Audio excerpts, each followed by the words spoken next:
Hello again. The other day I caused some small irritation by explaining that the idea of the walls of Benin, supposedly a structure in ancient Africa, was a nonsense, that it was just a story dreamed up. I'm sometimes accused of saying such things only about African history, but that's not true. All nations and cultures similarly celebrate things which have no bearing on in reality at all. We in Britain, of course, are not immune to this, so I thought this morning I would talk about one particularly mad British myth, fake history which has no foundation at all in reality. This is the story of Germany bombing this country during the Second World War and what led up to this attack on our cities.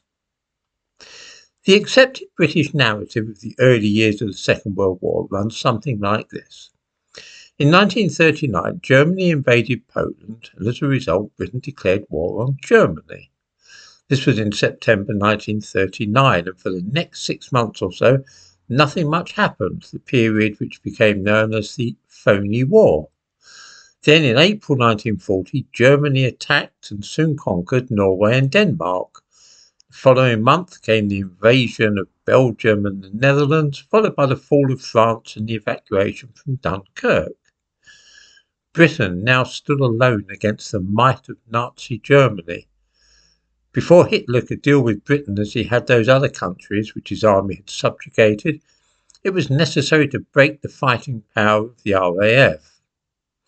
There followed in the summer of 1940 the Battle of Britain, and when it became obvious that this strategy was failing, the Germans turned to the bombing of British cities, starting with the Blitz on London. In the description to this video, I give a link to a museum dedicated to the Battle of Britain, and I quote now from the timeline which they publish on their website, which is now the standard accepted narrative. After talking about the attacks on the RAF bases in August 1940, we read that 24th of August, during night bombing of Britain, a lost German bomber formation dropped bombs on London by mistake. 25th of August, in retaliation for the bombing of London, the RAF launched their first bombing raid on Berlin. There you see, the whole business started by accidents. The Germans actually started the bombing of cities by accidentally bombing London like that. God. Britain could take it though, and years later revenged themselves upon Germany for the Blitz by treating Berlin, Dresden and Hamburg in precisely the same way. This account is a very satisfying one, in that it shows Britain as David standing against Goliath, and then later triumphing in spite of insurmountable odds and dishing out the same medicine to Germany as it had inflicted on Britain. So deeply entrenched in the British psyche is this mythic narrative that it may seem literally incredible to many people that the whole thing is no more than a fairy story. Let's consider whose fault it was that there was any bombing at all of British cities. To do so, we must return to that day that Germany began the invasion of France, which was the 10th of May 1940, months before the attack on the RAF air bases and Blitz. Apart from Germany's attack on Western Europe, another important event took place on the 10th of May 1940. This was the collapse of Neville Chamberlain's premiership and the appointment of Winston Churchill as a leader of national unity, able to command the support of not only the Conservatives but also the Labour Party at a time of unprecedented crisis. No sooner had Churchill become Prime Minister than he ordered the bombing of a German town. The day after he became Prime Minister, and 4 months before the German Air Force launched the Blitz against London, 36 British bombers struck at the German town of Mönchengladbach. Only 4 people were killed in the city centre, but the raid set in motion a dangerous chain of events which was to culminate months later in the German bombing of Britain. Ironically, one of those killed by British bombs in Mönchengladbach on the 11th of May 1940 was an Englishwoman.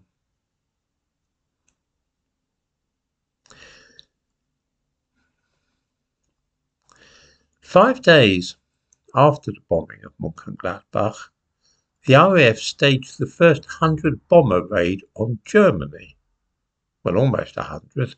In fact, on the night of the 15th of May, 99 bombers set off to bomb targets in the Ruhr. 2 days later, on the 17th of May, an even bigger air raid was made on various German cities. That night, 135 British planes bombed, among other locations, the centre of Hamburg, where 34 people were killed. That was 4 months before the Blitz, and Britain was sending over large forces of bombers to attack German cities. This is not something which is generally known to the British public even today. 80 years later, it makes a nonsense of the whole accepted story of the bombing of Britain when we discover that it was the British who began bombing cities and that the Germans did not retaliate in kind for months. The simple fact that it was Churchill who gave the order for bombing raids against German cities long before the beginning of the Blitz has 2 consequences. First, it shifted responsibility for the British deaths in the Blitz away from Germany and towards Britain. Since the British began the killing of civilians in this way in city centres, we can hardly blame Germany for fighting back in a similar fashion. Secondly, it removes the justification for later actions of the British in the war when they bombed to destruction cities such as Hamburg and Dresden. The firestorm which engulfed Hamburg in 1943 is often shrugged off on the ground that it was no more than Germany deserved after they had razed Coventry to the ground 3 years earlier. If it was the British themselves who first began the game of bombing each other's population centres, though, then the case is altered. This is a wonderful example of a wholly false narrative which has been carefully constructed and sold to us so successfully that I suspect that many viewers won't really believe what I say about it.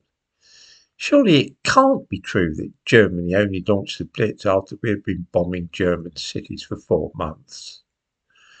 In the description to this video, I give a link to the Wikipedia page for Mönchengladbach, and a little digging will soon reveal the rest of what I've been talking about. Actually, half our most treasured history is a tissue of fantasy and lies like this.